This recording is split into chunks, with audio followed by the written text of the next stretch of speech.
Então, jogador que tem aí na atual temporada, né, 18 partidas e soma 4 participações em gols. E só para você ter uma noção, ele tem 32 anos e veio para o Paysandu em 2023, vindo do Deportivo Táchira, lá do futebol venezuelano. Já tinha passado por outros clubes também, né? Já chegou, não era o Wesley Garcia novo, que tinha um potencial e tudo mais, não. O Paysandu contratou ele para resolver os problemas e não foi o que aconteceu, né? Somou apenas 7 partidas em 2023 e um gol só naquele início de estadual. Já deu para ver que ele estava bem fora do ritmo, acabou ainda indo para o Amazonas, não jogou com muita frequência lá também. Volta pro cara bobo lá da Venezuela e desde 2023 para cá tem tido um desempenho bem interessante, né? Somou até aqui 5 gols, 7 assistências em um pouco mais de 48 jogos e tem sido um ponta de destaque lá na Liga Nacional, né? Tá aqui o desempenho dele nesse ano, foram poucos jogos. No ano passado aqui, ó, muito mais pelo lado esquerdo, e em 2023 também tá aqui o desempenho dele. Eu achei interessante porque é um nome que passou, né? Pouca gente vai lembrar dessa passagem rápida que ele teve, mas que não deixou uma boa impressão e que vive uma fase bem interessante lá na Liga da Venezuela. E eu sinceramente acho que tem bons jogadores sim na Liga. O Wesley Garcia, por exemplo, é um nome deles, estava anteriormente no Deportivo Táchira, que é esse clube aqui, ó, lá da Venezuela, que tem bons jogadores. Até já trouxe alguns aqui no canal, né, pouco tempo atrás, que eu vejo que principalmente para o ataque, eu acho que é uma opção mais possível, né? Tem esses dois, o Jean Castilho e esse Brian Castilho, que ó, esses dois, apesar do sobrenome parecido, não são irmãos e tem um estilo de jogo parecido, na minha opinião, com o Wesley Garcia, tá?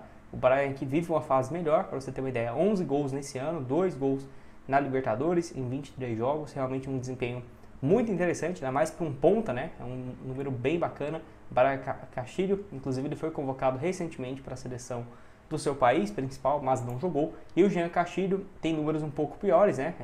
Nessas últimas 2 temporadas foi titular, jogou com frequência, porém apenas 6 assistências e 1 gol, né? Então não é um cara de marcar tantos gols. O Brian, por jogar de ponta, cai muito pelo meio também. É um jogador que marca mais gols. Enfim, se eu fosse o Paysandu, eu ficaria de olho. Eu acho que nessa atual temporada em si, faltou um pouco olhar para a Liga da Venezuela, tá? Eu vejo que o Paysandu olhou demais, tipo, futebol chileno e tudo mais, que obviamente, né, tem sim bons jogadores. É uma liga bem melhor do que a Venezuela, mas quais jogadores chilenos tem no Brasil hoje que você olha e fala, nossa, esse cara é muito bom? Tipo assim, um atacante chileno que está fazendo destaque aqui na América do Sul. Não tem, né? Muito um ou outro.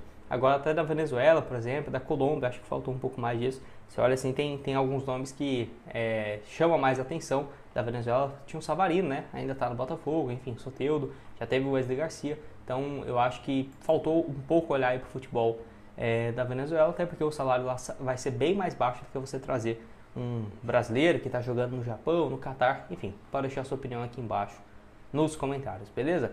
E indo aqui para a reta final do vídeo, quero comentar a situação envolvendo o Paulinho Boia, jogador de 27 anos, muita gente aí perguntou se ele poderia voltar, inclusive jogou, né, contra o Sporting na pré-temporada pelo Nacional de Portugal. Até trouxe um vídeo aqui ano passado, falando, né, sobre a saída dele para lá e tudo mais, e inclusive termina a temporada europeia como titular. Desempenho pífio, né, do Nacional, sinceramente, eu acho que a Liga Portuguesa, na minha opinião, tirando ali uns 4 ou 5 times que são muito bons mesmo, o resto, na minha opinião, é time de segunda ou terceira divisão do Brasil, tá? Por exemplo, o Nacional, o Rio Ave, o próprio Gil Vicente, Santa Clara, nossa, são times realmente com um nível técnico bem abaixo. Não diria a Série D, meu Deus, não jogaria, não, mas uma Série B aqui no Brasil, acho que um Gil Vicente, por exemplo, daria um trabalho, né, para brigar pelo acesso ou algo do tipo, eu não acreditaria.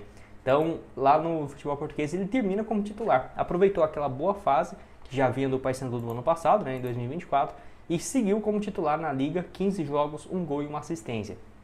Pelo Paysandu, na minha opinião, foi mais um erro de um jogador que contrata vínculo curto e aí ele sai sem gerar nenhuma compensação financeira, nem algo nesse sentido. Isso que eu acho que o Paysandu ainda está vivendo em 2008, né? Que aí você aceita perder jogador sem nenhuma compensação financeira. Tem 2 mundos, né, que eu até gosto de separar. Até estava comentando com meu irmão ontem, né? Eu tenho um canal do Cruzeiro e tudo mais. Aí eu tinha um inscrito muitos anos atrás, 2023, 2022. Ele falava o seguinte, por exemplo, tem um jogador aqui no Paysandu que não está jogando. Vamos pegar assim, por exemplo, o Nicolas antes que estava.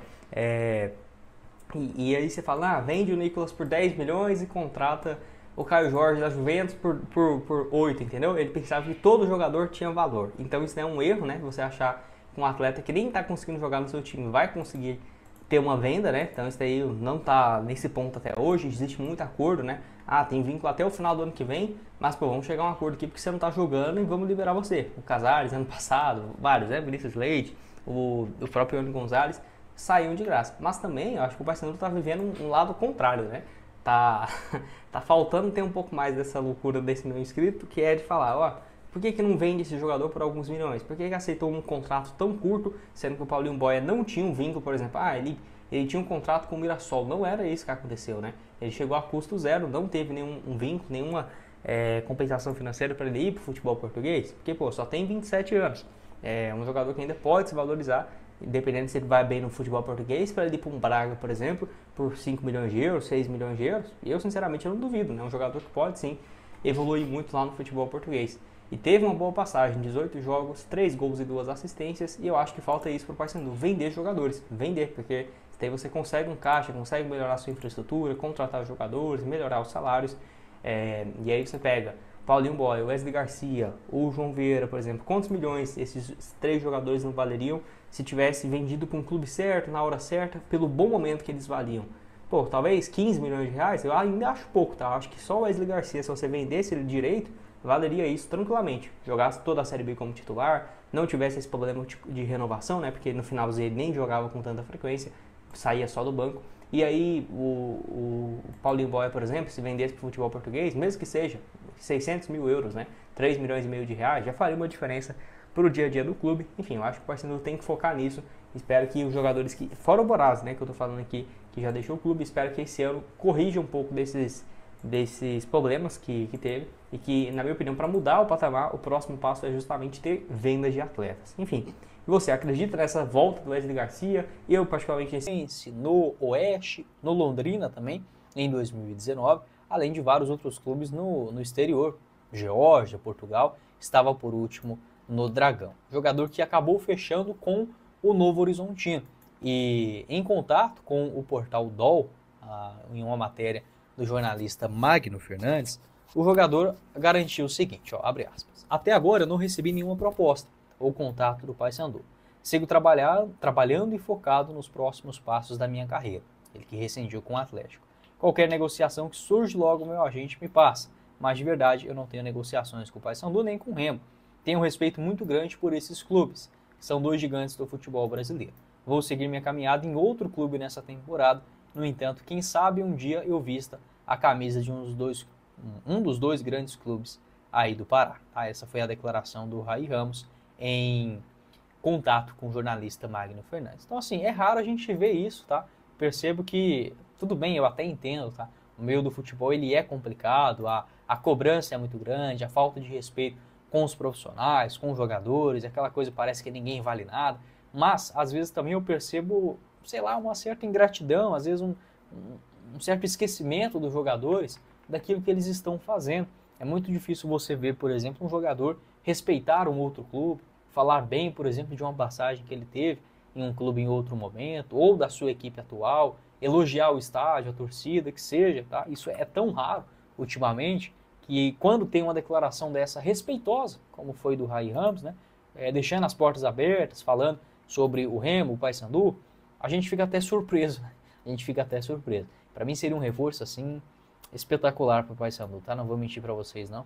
Quando ele ficou livre no mercado, eu logo falei, acho que eu fiz um vídeo aqui do Paysandu, fiz do Remo, fiz do Goiás, falei, ó, bom lateral direito, tá livre, o Atlético não sei por que rescindiu com ele, e como ele teve apenas 7 jogos na Série B, ele ainda poderia, né, se mudar para outro clube da segunda divisão, algo que acabou acontecendo. No ano passado ele subiu com o Ceará, foram 42 partidas, sendo 24 jogos na Série A, na Série B, né? Acabou terminando a reta final como reserva. 2023 jogou muito bem pelo Ituano, tanto é que chamou a atenção do São Paulo, né, onde fez 9 jogos no total. Teve também boas passagens pelo Oeste e principalmente pelo Londrina na Série B de 2019, onde conseguiu também ser um titular. Você pode deixar a sua opinião aqui embaixo nos comentários em relação ao Raí Ramos e esse comentário dele também de carinho, né, com o Paysandu. Vou falar agora sobre outros laterais direitos dando sopa no mercado, beleza? Alerta de oferta exclusiva lá na Fute Fanáticos, ó, utilizando o link na descrição você garante 10% de desconto nos pagamentos via Pix. E a camisa Lobo do Paysandu, a número 3 do ano passado, está por apenas R$ 199,90. Ela saiu de R$ 299 para R$ 199. tendo 33% de desconto. E lembrando, se você pagar via Pix, essa camisa vai sair por apenas, vamos tirar R$19,90 desse valor, R$170, é isso mesmo? R$170 apenas. Tá? Então, assim, é uma ótima opção para você comprar uma nova camisa do Papão, disponíveis no tamanho G, GG e Extra G. Há a possibilidade também de personalização com o nome e o número nas costas. Então já no valor que você pagar, por exemplo, via Pix, o desconto que você vai conseguir, você pode colocar inclusive o seu nome na camisa. Essas e várias outras ofertas disponíveis no site da Foot Fanatics, o link aqui embaixo na descrição. Fechado? Então beleza, já falei sobre essa história envolvendo o lateral direito Rai Ramos, que fechou com o Novo Horizontino. Quero falar sobre outras boas opções para a lateral direita no Paysandu. A primeira delas, o Calegari, jogador do Fluminense, passou também no futebol de Portugal, onde estava por último no Famalicão. Para mim seria uma excelente escolha para qualquer clube nesta Série B. Ele está retornando de empréstimo